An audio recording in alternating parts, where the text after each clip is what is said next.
Hello everyone, welcome back to my YouTube channel. In today's video, we will do something a little bit different. Alright, balance changes hit us like 24 hours ago. And you guys can see actually the first time ever balance changes hit towards the end of the season. Alright, so about 5 days left of the season. However, the meta is evolving. For those of you guys who are not as quick to pick up new meta decks, some of us could take weeks, even months to learn or master a certain deck. Alright, so if you are not you want to go for a good ladder finish at the end of the season and you're not comfortable playing a totally new deck because you haven't learned the matchups and stuff like that, this video is for you. I will, in my humble opinion, go through what are the top 5 best meta decks right now, and very quickly we'll go through some replays for each one, and I'll briefly talk about them. Alright, okay, so first one on the list, Pekka. Pekka has withstood the test of time. It's also strong now against a lot of beatdown that you might see, you know, if your Golem, your E-Golems. At least it gives you a chance, right? You might still get 3 crown by a random E-Golem player, but you do have a chance, right? So the key against E-Golems, I would say, is to put the Pekka probably on his battle healer itself, right? The dragons will be irritating once they heal up because you're running poison. Okay, in this matchup here, we're playing against Sparky, right? Maybe you'll see an increased number of Sawakis just because people hate to deal with the Eagle. Alright, so in this matchup against Sparky over here, you can see once he put the Sparky in the back, I'm giving pressure on the opposite side. Why am I doing this? So he cannot support the Sparky, so he doesn't have enough elixir for the Giant. So it's a pretty easy defense. We just have to put the E-Woods on the Sparky, and that's about it. He supports with a Miner, we support with a Bandit, it's even. So we are always keeping up the pressure. As you can see, he doesn't have anything. Now he has to play that. So we go with Pekka at the bridge that cleans up the Giant very well. We just have to go with the MA to clean up, and now he has to force to respond. The moment he plays that Sparky, we know he's pretty low, so we go with the Battle Ram opposite. Again, he is forced to defend that Battle Ram, and now he goes with the Giant in front, but again, not a problem. We go with the Pekka to block the Bandit. Uwis comes down, cleans up everything, and there you have it. We're doing really well here on defense by giving him some pressure and not allowing him to build up that big push that he wants. Alright, so it's gonna be a pretty much rinse and repeat double lane sort of a pressure. The more he decides that he wants to give us a big push, the more we decide we cannot let him build up that big push. So we keep going aggressively, and you can see we are slowly chipping down. He doesn't really know what to do.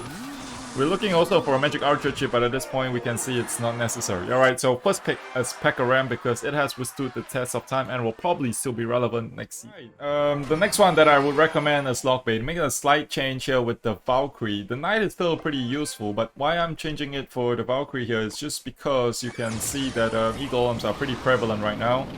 And yeah, okay, good rocket there is so much needed, you know. Against a big E-Golem push, the rocket is the only thing that is gonna be able to stop it. So again, we are decent here. We're always saving the Sparky. He's already BMing because he knows it's very hard for him to win because it's just the rocket against the Sparky. That's all. He gets nice fireball here, but again, we're not too worried. He does get a nice heal, but we managed to lock and clean up everything. Knowing he doesn't have too much now, we go with that, and we do good damage. So over here, we go with the Princess just to clean up everything. And we'll be fine, right? He chooses to Sparky there, which is a bit weird. I don't want to rock at it because I feel I could defend with less elixir. So I go with the Ice Spirit. He tries to go with a very clever NATO to get the hit. But upon a run, luckily for me, it doesn't pay off for him. And you can see, very aggressive here with this deck because he doesn't have a good lock. He has NATO, he has E-Wiz, probably that's about it. The moment he goes down in the backward, flying the opposite lane pressure because I know he doesn't have Fireball, he gets a very nice Tornado Zap. But the good thing is, he has to use that Zap. And by doing so, we force him not to be able to build up a big giant push. And then we keep up the pressure, he goes with the Fireball again. Alright, could have been quicker on the lock on the Heal Spirit, but again, not a problem. So we rinse and repeat here. We go with the NATO in the back this time because we know here he's gonna NATO the front. That's what he did the last time. Alright, so here you might see like it's a big problem, but because we force him to use that Zap, he has no choice. He loses two of that to our Inferno Tower, and now he takes good damage here with the Valkyrie spinning. Inferno cleans up, and that's it. Within rocket range, so always give good pressure with this deck, and if you guys hate E-Golem, this is your go-to deck to counter E-Golem bombs. So this one is for all my Graveyard fans out there. Bomb Tower took a huge hit. Cannon Cut is as slow as your grandmother's car right now. So the only relevant, I would say, non-Bomb Tower Graveyard deck would be this. This one has also withstood the test of time, and You guys can see this deck is actually decent against E-Golem if they don't run NATO, right? Because they're gonna run all this. The Starmie is key actually in this deck. Because if they don't run Log or Zap, then you got enough small units to bait it out. So you can see over here, we don't take too much damage. The moment he decides to arrows, they don't really have anything for that Starmie. So in the most E-Golem decks, that's what it is. Alright, so over here you can see it doesn't really have the best defense. And we do take his tower. Of course, the counter push is scary, but you gotta just be able to defend it the right way. We go with the bats, we take out the Inferno. We can afford to take damage there. It's not the end of the world. So we do take the damage. The snowball not really needed here, but we are up in it still. And we actually did more damage. So we know that he can always take the tower. The tower is way too low. So we don't go with anything else. We just go with Giant Graveyard. No aggressive bats, no nothing. Because we need every single elixir that we can to defend such a push. Over here you can see it's gonna be really hard to defend. We go with that, he goes with the NATO, and then he actually destroys everything. The Skami comes in to try to save the tower, but unfortunately we don't.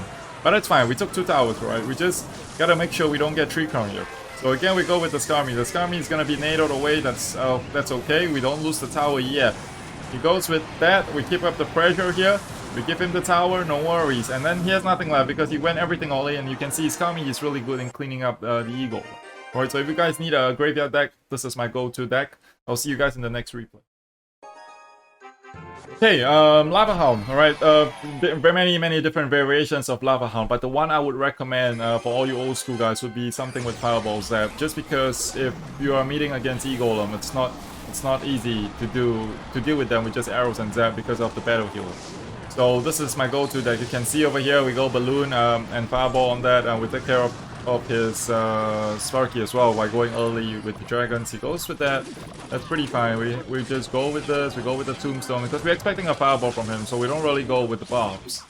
Right, so over here we decide to reset against the Sparky. Usually you want to go same lane into the Sparky. Okay, so it decides to split the Zappies again. It's not really a big concern. We had to go here with that, and then he fireballs. So we want to put it high.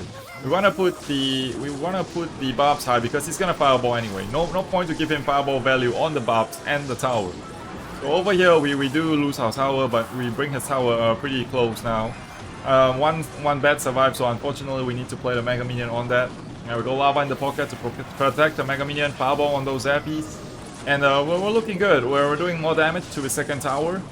And it's almost time here. We're gonna go with this Bobs here. He decides to defend, so he doesn't really get too much damage. So we still save the tower. Because his fireball came in really late because he decided to defend first. If he went in early, we'll probably lose. And because his fireball doesn't take out the tower, we are good. Alright, very close game there. Okay, I'll see you guys in the last replay. Right, guys, last replay, this deck, Royal Hawks, has been around for a very long time. Royal Hawks, Royal Recruit, Zappies, Flying Machines. Zappies got a slight nerf, but I think they're still very usable compared to the Hunter. Alright, so we're gonna see this matchup here. We use the Heal Spirit, because Heal Spirit is so useful right now, healing up a lot of things, because it kills Bats and Skelly, so we're gonna bring it back. So that's the only change compared to the E Spirit. We want to kill the Bandit on the spot, and you can see against Pekka Ramp, we got all the answers. He goes with Pekka there in the back. We don't want to send aggressive Royal Hawks, that is the key, because if I go aggressive Royal Hawks, we will do some damage, but we gotta deal with 2-lane counter push with the Dark Prince. Flying Machine is there to take out everything. We go with the Royal Recruits. We could go with Zappies as well. We won't be able to do the job. So his Bandit cleans up one side, and then he goes with the Battle Ram Kite. The barrel was anticipating for the Bandit, but then it dashed in front. So again, we heal everything up. We're good. This is a very good matchup, I think, for me. Just as long as you don't send Royal Hawks when he Pekka's in the back, you should be fine. He doesn't have Fireball, so you don't have to worry about giving him Fireball value. Then he goes again with the aggressive Battle Ram. We got all the answers. There's nothing he can do. Bob Barrel, Heal Spirit, heals up everything, and we are good, boys. He's just basically defending the entire game, and our towers are still healthy and clean. He gets his first good damage with the poison, and then we split recruits in the back. We don't really have to save recruits for Pekka, because we got a lot of answers. We go Fireball here, we go with that, we go with the Spirit on the right, we go with Flying Machine on the left, and that is it, guys. He has no answer. He had to poison something, but it didn't, so that is good split lane pressure.